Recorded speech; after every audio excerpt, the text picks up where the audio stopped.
Sono sicura che se ti dicessi di cercare una canzone che contiene almeno una di queste parole, cielo, occhi e paradiso, ne troveresti a migliaia.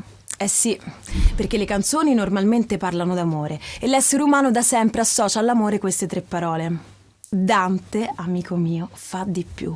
Usa queste tre parole per un viaggio meraviglioso e per incidere nella storia della letteratura una delle pagine più belle del genio poetico umano. Gli occhi sono quelli di Beatrice, la donna amata, e sono niente po' di meno che il mezzo di trasporto. Dante viene sollevato in cielo dallo sguardo di questa splendida ragazza e trasportato in paradiso. Ma la Beatrice di Dante è davvero una santa? Boh, e chi lo sa. In realtà lei qui è in veste di simbolo, quello dell'amore puro irrazionale che innalza l'anima a Dio. Ma nell'inferno e nel purgatorio la guida di Dante era Virgilio, ricordatelo, Virgilio, poeta eccelso ma anche simbolo dell'intelletto che porta a studiare Dio.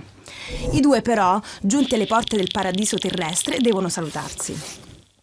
Già, perché l'intelletto non basta per arrivare a Dio, occorre lo slancio amoroso, la passione pura che ti porta ad amare il creato.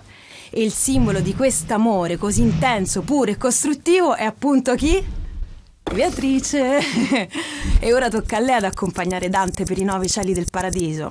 Già, perché il paradiso è diviso in 9 cieli. A ogni cielo corrisponde una tipologia di santi e di virtuosi.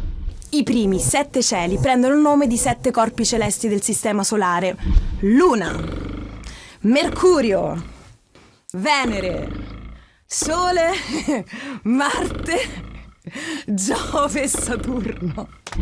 Mancano nell'appello Urano, Nettuno e Plutone, che vengono scoperti molti secoli dopo. Del resto Dante fa riferimento al modello astronomico aristotelico-tolemaico.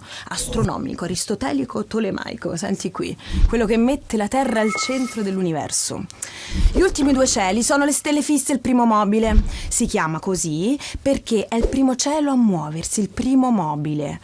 Oltre i 9 cieli c'è l'Empireo, dove risiede Dio circondato dai beati, tutti attorno a lui come petali di rosa, immaginate. Infatti è detta Rosa dei Beati. Qui Beatrice viene sostituita da un'altra guida un po' più preparata, mi pare si chiamasse San Bernardo di Chiaravalle. Anzi, da Chiaravalle. A proposito di personaggi storici e santi, c'è da dire che il paradiso ne è pieno.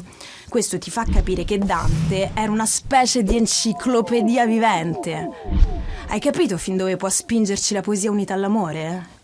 Se non l'hai capito, ripassa da qui, ripassa da noi.